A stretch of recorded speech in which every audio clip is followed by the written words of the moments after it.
Good morning, students. Welcome to our online class. This is your second period and the subject is economics. Students, today through this recorded video class, I am going to continue the same chapter, that is chapter 8, with the title Infrastructure from Unit 3 and Book 2, that is Indian Economic Development. Students, yesterday we have completed the topic power and electricity. Even we have started the new topic, that is health. But today through this video I once again start from the topic health. Students, health infrastructure, or I can say health, will also come under infrastructure. The health sector, the health department will also come under infrastructure in the country. So, today we will discuss, we will read how the health infrastructure in our country India, whether it is sufficient or need to develop. Why health infrastructure is very, very important for a country. What are all things that are included in health infrastructure? So let us begin the chapter, the topic health. First, what is health? What is meant by health? So here health means, generally people say, the absence of all kinds of disease. The absence of all kinds of diseases is called health. That means whenever in any country people are free from any sort of diseases in the country, then we can say the health status of the people is very good. The health condition of the country is very good. But that is not enough.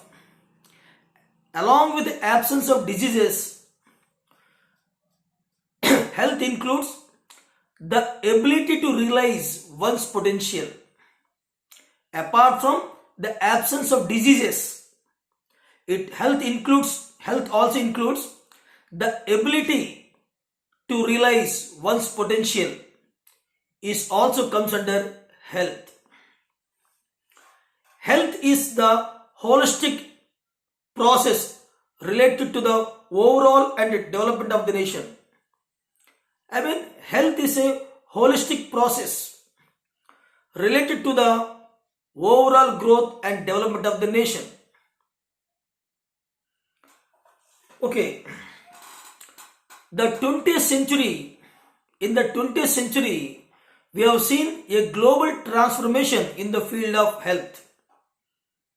In 20th century, there was a global transformation in the field of health sector that we have seen. Many dangerous diseases are being able to cured. Such health science developed throughout the world.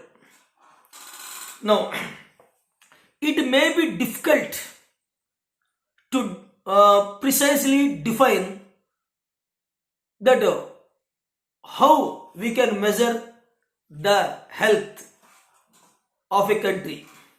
It is precisely very difficult. It is very difficult to define in a precise manner about the health condition of a country. Generally, one feature or one characteristic feature is not enough to define the health condition of the people in a country. there are several factors which need to be taken into consideration to define the health status of a country, such as some indicators are there, such as here life expectancy. Life expectancy, that means how long a man can live on an average. So life expectancy, maternal mortality rate, I mean during the time of delivery, the death cases of the mother. Maternal mortality rate means the deaths of mother during what that is giving birth to child, during what this giving of child, delivery time. Infant mortality rate, birth rate, death rate, nutritional levels of the people. So all these features, all these characteristics have to be taken into consideration. Then only we can assess the health status, the health condition of the people in a country. So I said it is very difficult in a precise manner about the health status of a country. With a single feature, single characteristic feature, we cannot define that one. We have to take so many features. I told you, maternal mortality rate, infant mortality rate, life expectancy, birth rate, death rate, nutrition levels of the children, of the people, everything. Next one, and also we have to see whether that country is free from communicable and non-communicable diseases. If a country is free from the communicable and non-communicable diseases, that is also one of the factors to know the status of health condition of a country. So here health is the yardstick, measurement. Health is a yardstick or measurement for a country's well-being or for a person's well-being. Health, it is a yardstick, measurement of one's well-being. With the help of the health status, we can easily assess the well-being of a person. Development of health infrastructure. Development of health infrastructure in a country always ensures that the health of the country. Development of health infrastructure always ensures a country of healthy manpower for the production of goods and services. That means, suppose the health infrastructure is very good in any country, suppose the health condition of the people in any country is very good, the life expectancy is more, the nutrition levels are very high, maternal mortality rate is very low, infant mortality rate is very low, death rate is low, birth rate is controlled, absence of communicable and non-communicable diseases, that shows that the people in the country can survive for longer years.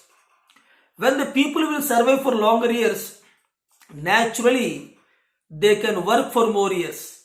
If they live for more years, they can work for more years, if their health conditions are very good.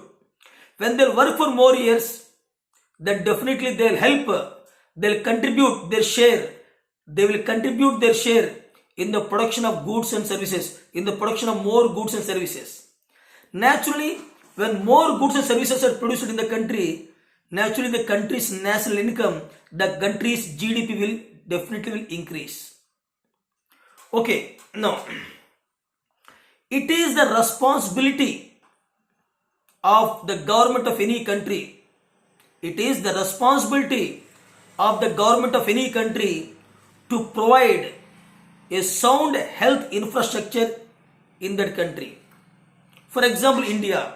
In India, it is the government which is solely responsible to provide a good and sound health infrastructure in the country. Now I'll tell you what does the health infrastructure includes.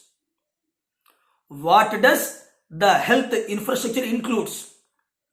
Now listen carefully. The health infrastructure includes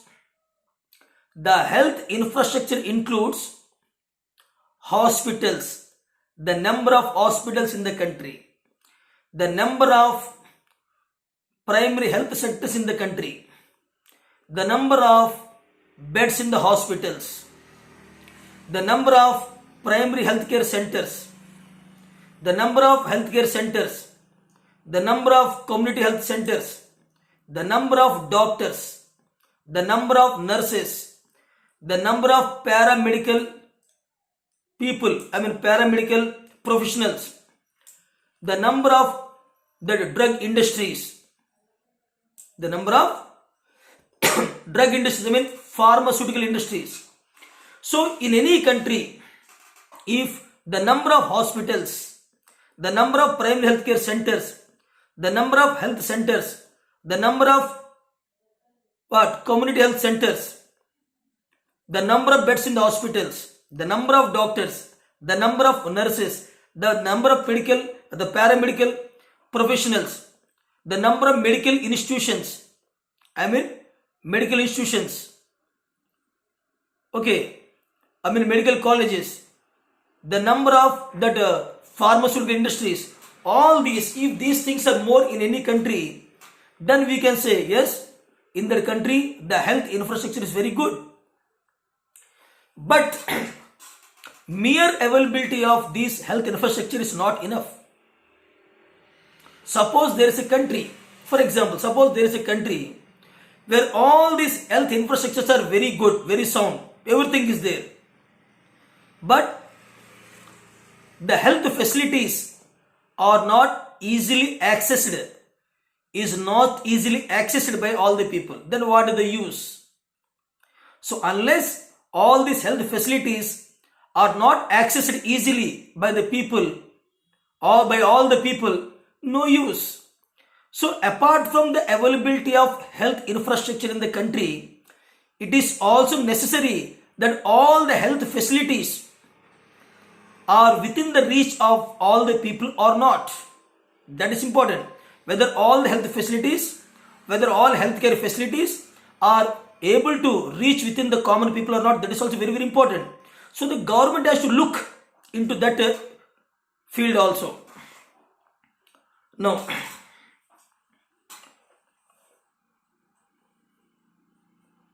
since in the initial stages of planned development, actually we have adopted planned development in India, planning.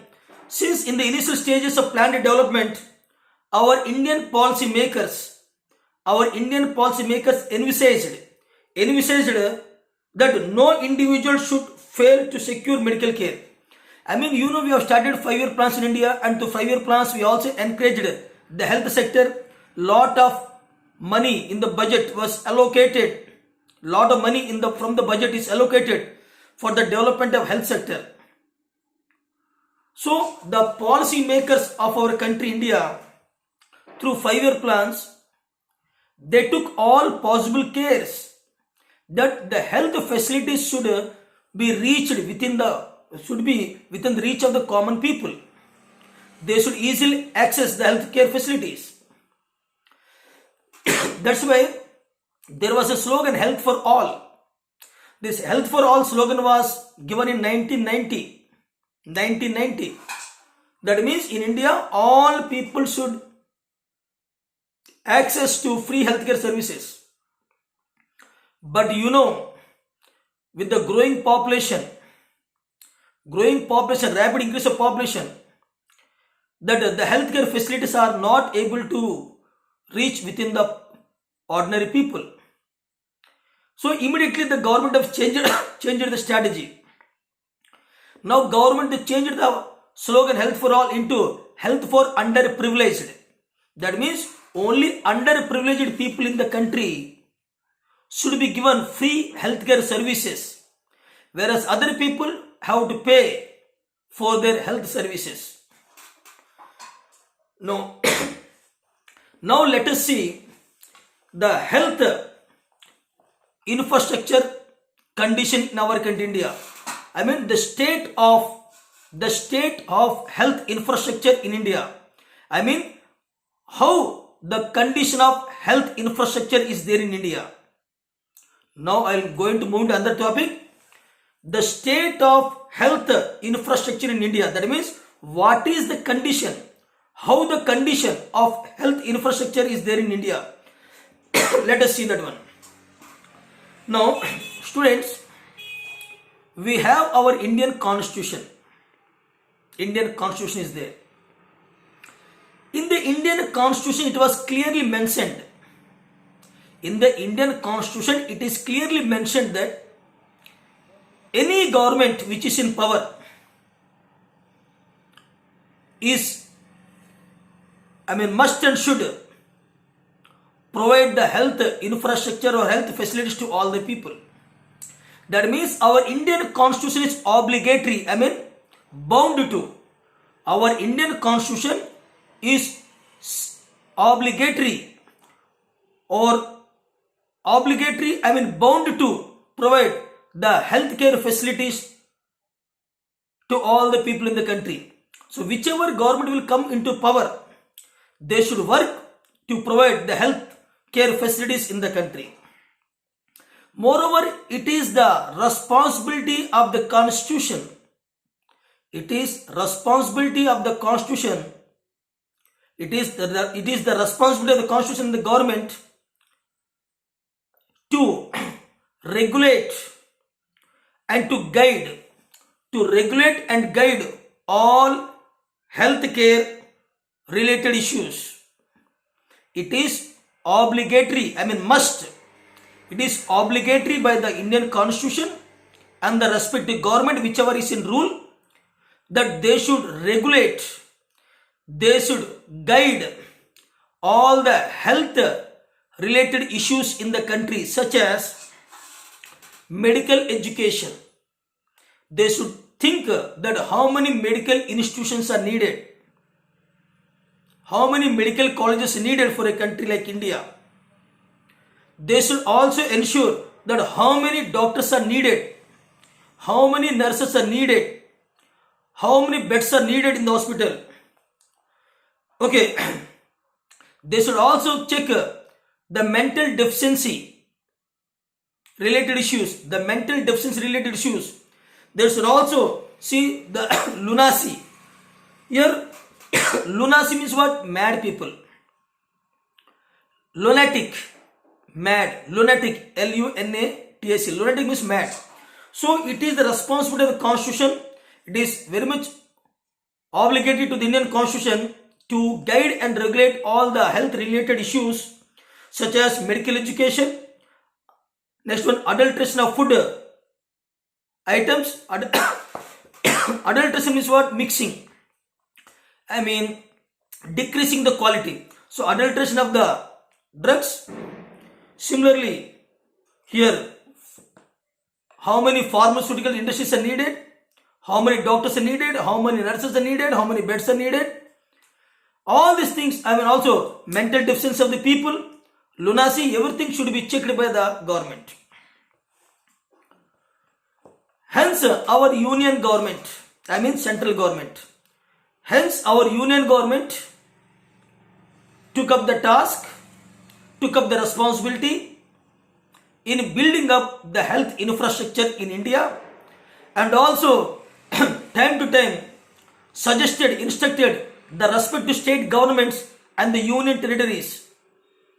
Time to time, the union government also suggested and instructed all the state governments and the union territories to took all the measures of providing the proper health infrastructure facilities in the respective states in union territories. Sometimes here the government also is providing the financial assistance, the financial and technical assistance to all the state governments and the union territories in the field of health. It is the union government, apart from advising, apart from instructing all the state governments and the union governments, it is also providing the financial assistance, money, the financial assistance and technical assistance, medical knowledge facilities to all the state governments and the union territories. Okay, this the central government is doing through one agency that is called Central Council for Health and Family Welfare.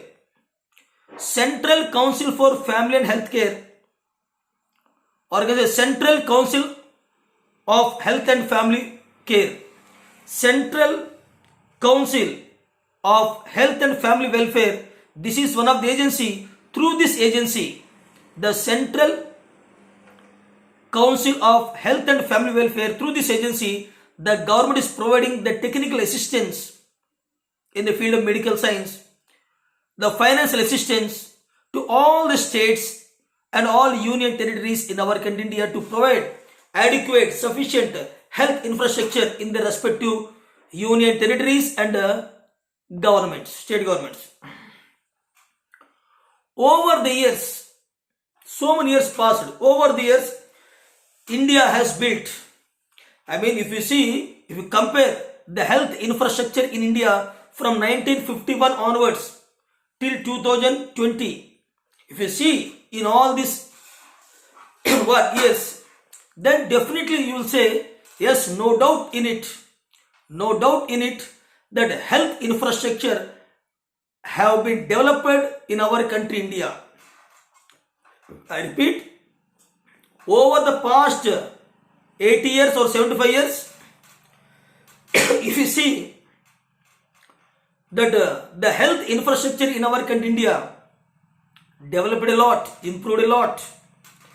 The number of hospitals, government hospitals, the number of primary healthcare centers in the villages, the number of beds in the hospitals, the number of doctors, the number of nurses, the number of paramedical professionals, the number of the pharmaceutical industries, the number of community health centers, all have been improved.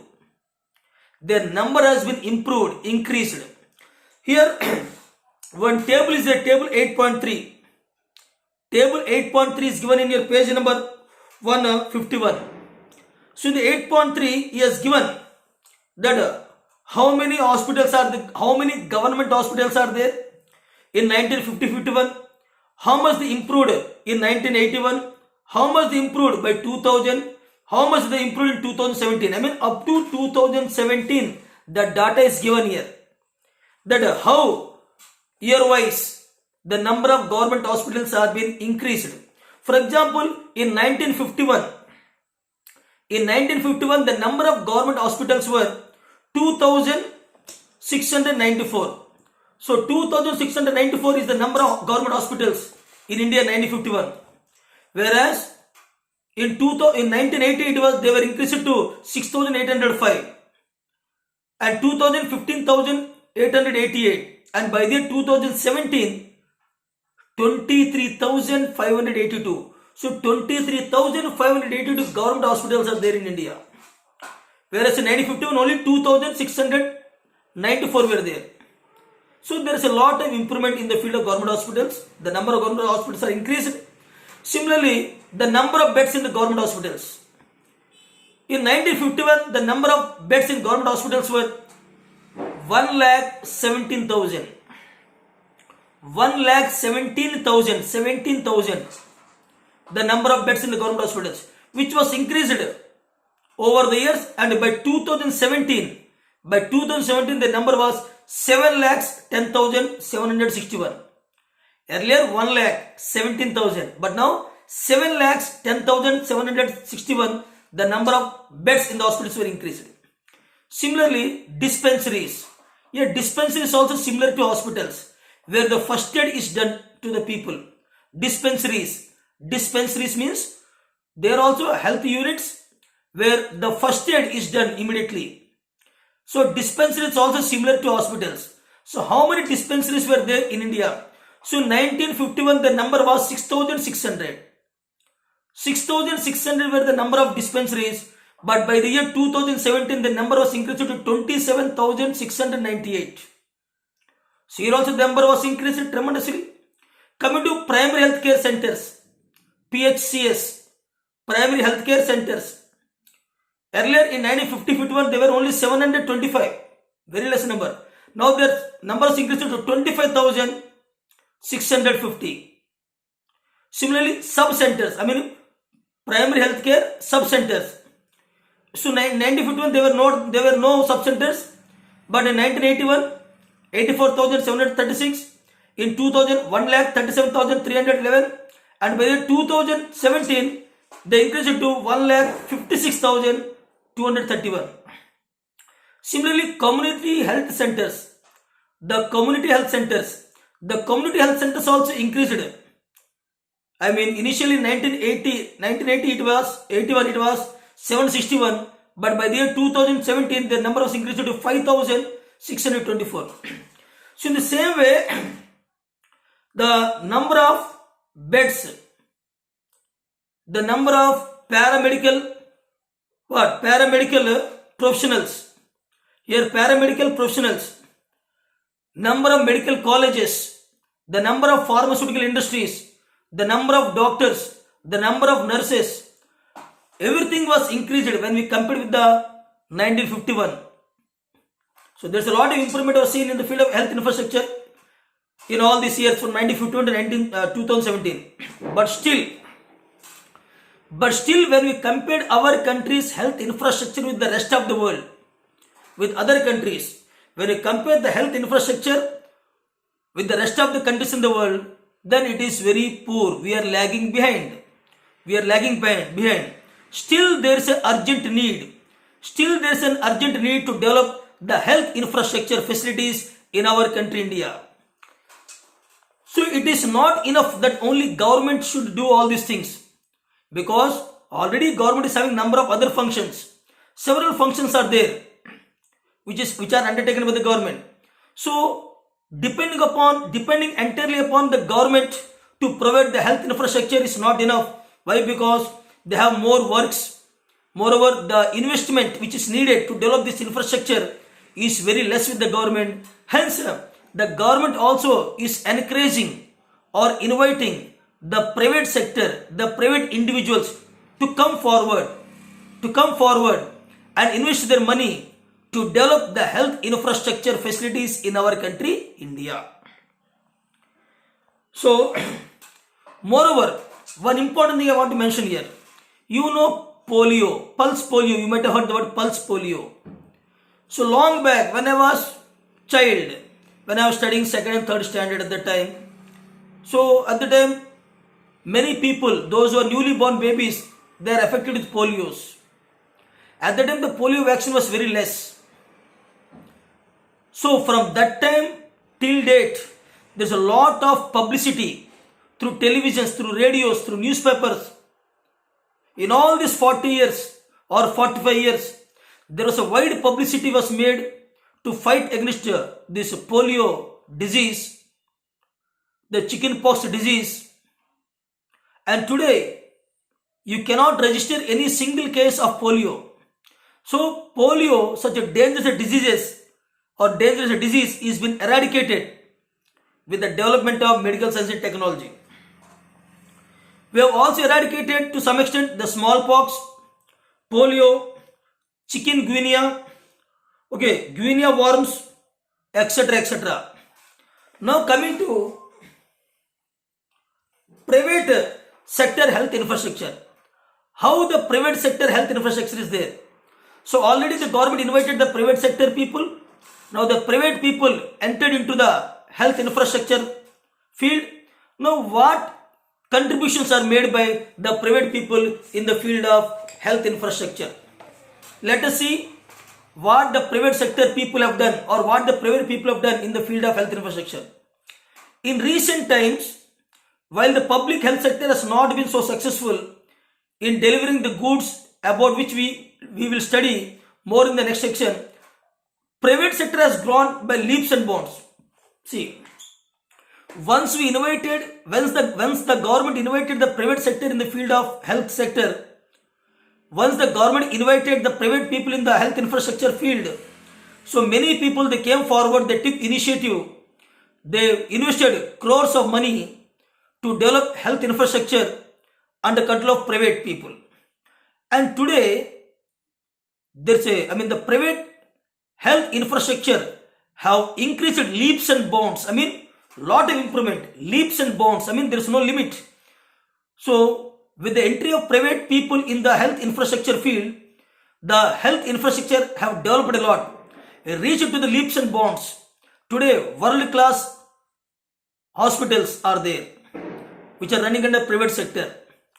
Today, every city, every town, we are having the private clinics, private hospitals, which are offering better healthcare facilities than in the government hospitals. So, the private health infrastructure have developed leaps and bounds. More than 70% of the hospitals in India are run by private sector. See, out of 100% of hospitals in the country, more than 70% of hospitals in the country are operated and run by the private sector. So that much they made progress. Okay, they control nearly 2/5 of the beds. I repeat, they control nearly 2/5 of the beds available in the hospitals. Nearly 60% of dispensaries are run by the same private sector. 60% of dispensaries, which are similar to hospitals, nearly 60% of dispensaries also run by the private sector. They provide health care for 80% of outpatients. 80% of outpatients. 80% of outpatients in India are treated by the private health infrastructure, and 46% of inpatients. 80% of outpatients and 46% of inpatients treatment was done through private sector. In recent times, you know that private sector has been playing a dominant role in medical education and training. See, earlier the medical colleges are very less in number, and people are getting rarely the medical seat. But by looking into this one, by looking the backwardness of that health infrastructure in India, the government gave permission to all the private people that they can start the private medical colleges with all required facilities as per the government standard. Earlier the medical colleges are very less in number. By looking into the poor health infrastructure, the government of India have given the permission to all the private individuals to come forward and to start the private medical colleges with a full-fledged infrastructure as per the standards of the government. So today, number of medical colleges and medical training centers have been increased.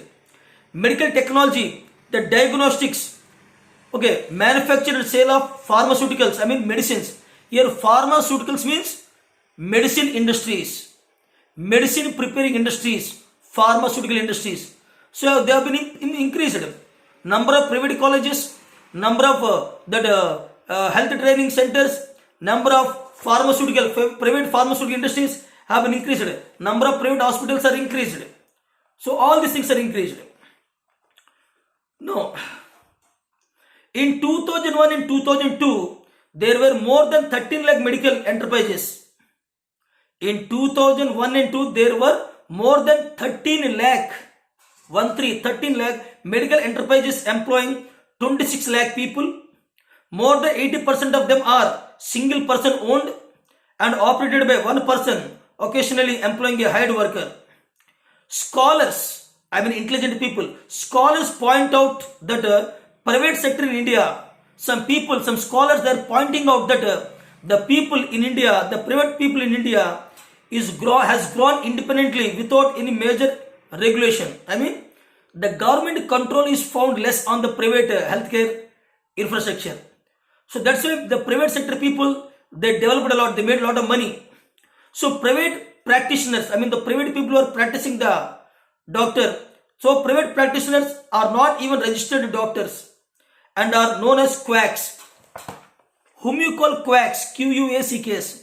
Quacks are those people who have studied doctor, who have done MBBS, but they have not registered doctor. They have not passed the All India Medical Council examination. They were not registered, but still they are practicing they are running the clinics. So those doctors who have done MBBS, or not done fake certificates, who are not registered by the government, who have not attempted the All India Medical Council examination, but still practicing and running the private clinics, they are called quacks. So they are increased.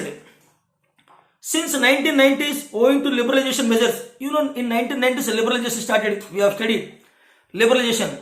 When liberalization started, many non-resident Indians, many NRIs, many non-resident Indians and industrial and pharmaceutical companies have set up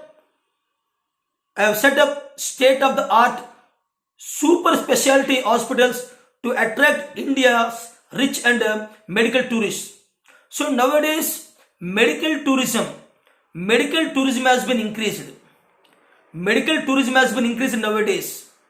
That means doctors all over the world, they are moving from one country to other country, attending seminars, attending trainings, attending from one country to other country for operations, doing surgeries.